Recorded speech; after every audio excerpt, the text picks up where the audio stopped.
Hello creeps! Andy here. It might be a little bit dark in here, but my townhouse, the townhouse that's across the way from me, there's somebody just outside on their porch on their phone, probably being like, why is this girl filming herself in her room? So anyways, I can't open the window all the way because that's awkward. But anyways, whatever, who cares? Nobody cares. Okay, sorry. So today I wanted to give you my my January wrap up. So the books I read in January. I'm a pretty slow reader. I read about a book a week, and so I have 4 books for you. So let's just get into it. The first book that I read was Hell House by Richard Matheson. This is what I started my year off with, and I didn't know how I was going to feel going into it. Come to think of it, I can't really remember any haunted house stories that have really freaked me out, so I didn't know how I was gonna feel going into this one. I did enjoy it, don't get me wrong. Richard Matheson is a great author. He wrote I Am Legend, he wrote Stir of Echoes, so he is a good writer, but I just didn't know how I was gonna feel about this one. And it is an older book, so I feel like if you read this in, I don't know, when was this published, the 70s or something? I feel like if you read it then, maybe it would be, yeah, 71. I don't know, creepier. So anyways, this is about 4 people that go to the Belasco house, and what they're trying to do is, well, they're being paid by a rich man to prove the afterlife one way or another. He's like on his deathbed, so he wants to know if there's something after. It's regarded as the Mount Everest of haunted houses. So there have been 2 previous expeditions that were met with disaster, and I think only 1 person survived from that, and that person was a kid, and he's coming back as an adult to kind of take on the mansion again. He's a psychic, and then there's another psychic coming, and the 3rd person who goes is some sort of scientist, and his reason for going is he believes that he can eliminate the residual energy that's left over. He doesn't necessarily believe in ghosts, and then his wife comes and accompanies him as well. And so they figure out kind of like the secrets behind the mansion. The thing is with this one, it's like one of those books where there are no rules, you know, this like entity can kind of take them over at certain times, but not all times, and so there are no really like set rules going on. Books like this are always hard for me to fully get into because I don't understand. Not that everything has to be explained. I don't really know how to explain it, but it's one of those things where like if an entity could just take you over at any time, then like how do we know the character is the character? Or how do we know that the character is like being possessed by the entity or whatever it is? So I did enjoy this. I will say it's a lot more sexual than it is scary. It's a pretty X-rated book. There are definitely some grotesque scenes, and I did enjoy those, but they're pretty far and few between from what I can remember, and it's definitely not, I wouldn't say scary. It's definitely not a book that I read and like gave me the chills, but like I said, I really don't know that I can think of any books that have. Let me know what your favorite haunted house type story is, and let me know how you felt about this one. If you read it later, because this was my first time reading it, maybe if I read it as a kid, I would have definitely been more freaked out by it. So I don't know, I did enjoy it, just seeing how everything unravels for the people in it, but it definitely, I don't think, was like a scary book. It was just a fun, entertaining read. So let me know how you feel about that guy. The next book that I read, I'm not going to be able to find, am I? Oh yeah, it's right here. So the next book that I read obviously wasn't a horror story, but this is Atomic Habits. This is by James Clear, and this came out a while ago, I think quite a few years ago. It's a self-help kind of book about making better habits. Oh, 2018, okay, so not that long ago. The reason why I picked this guy up was because I was having issues, not with motivation, but with, I don't know what the right word is. Anyways, I was trying to get started on a longer writing project. If you guys didn't know, I write stories. There's always a few links down below if you guys are ever interested. But I really wanted to just have better habits going into it. Just change my entire schedule around and my idea of writing and things like that, and so I thought this book would help.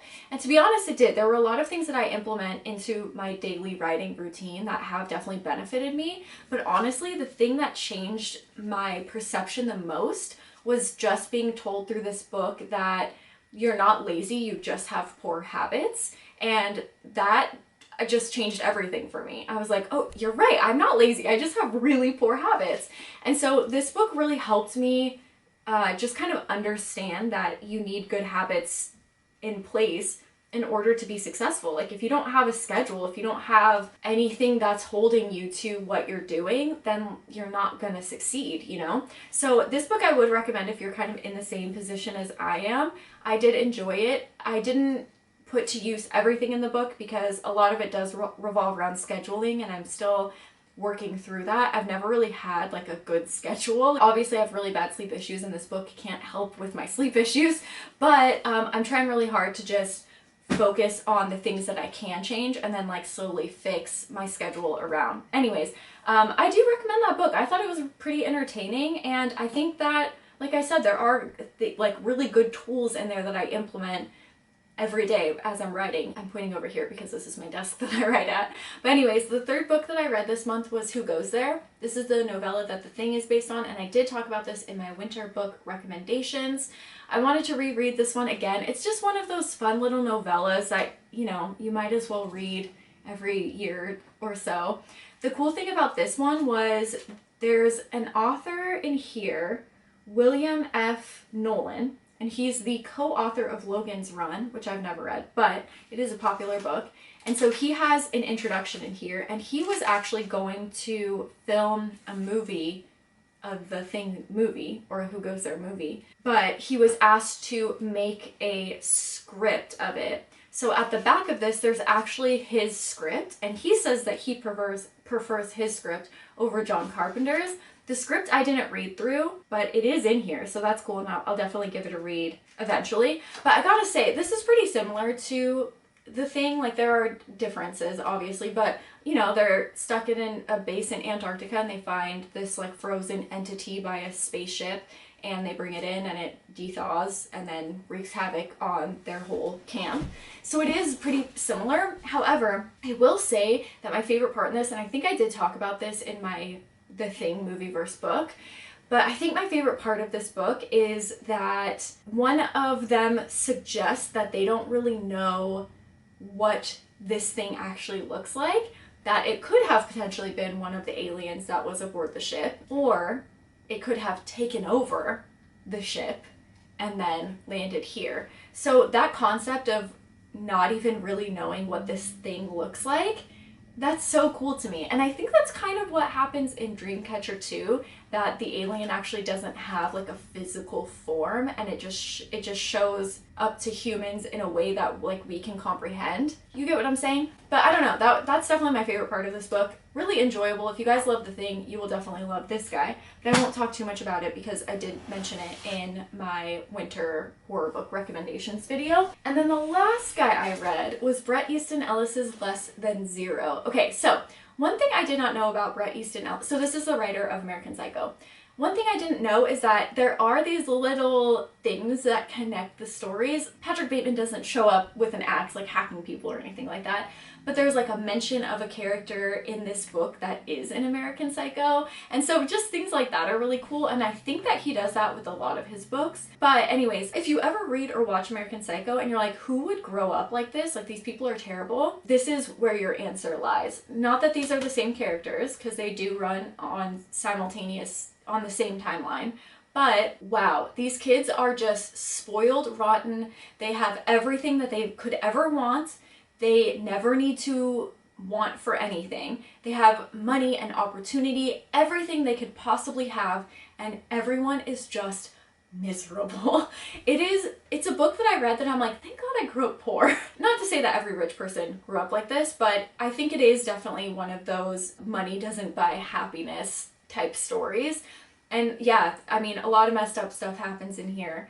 It's a pretty intense story. If you don't like Bret Easton Ellis's writing style, I think that he has like a very specific writing style that's similar in all of his stories, but it's not the lengthy description that so many people dislike about American Psycho. It's kind of just like you're going with this along with this kid. He gets back from college and he's staying at home, and he is like partying with his friends and hanging out with his old high school friends, and everyone's just miserable. He's miserable. Everyone's miserable. Everyone is so miserable in this book. It's so depressing. But it's basically like the description in the back. It says, It's a mesmerizing novel. It's a raw, powerful portrait of a lost generation who has experienced sex, drugs, and disaffection at too early of an age. In a world shaped by casual nihilism, passivity, and too much money in a city devoid of feelings or hope. And that is like the perfect description for this book. Even their therapists don't care about them. Their therapists are like, okay, but what about me though? And like talk about themselves. Their parents don't care. One girl in the story, they ask where her mom is. And she's like, oh, People magazine said she was in Hawaii with so-and-so, so I think that's where she is.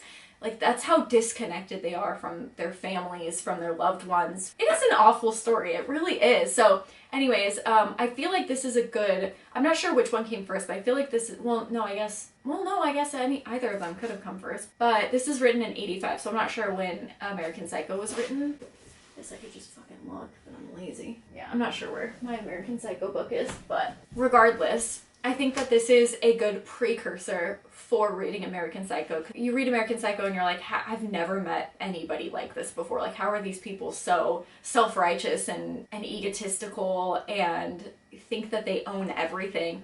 And then you read a book like this and you're like, that's how those people grew up. That's how they became how they are. I really enjoyed this, although it is a very depressing book to read, but really entertaining and, you know, really made me thankful that I grew up with no money. So those are the books that I read in January. Please let me know what your books that you read this month were, what was your favorites, and let me know what your favorite haunted house story is, because now I'm on the hunt for like a good scary haunted house story. Anyways, that is it for this video. Thank you so much for watching, and I will see you next time with another horror video. Bye guys.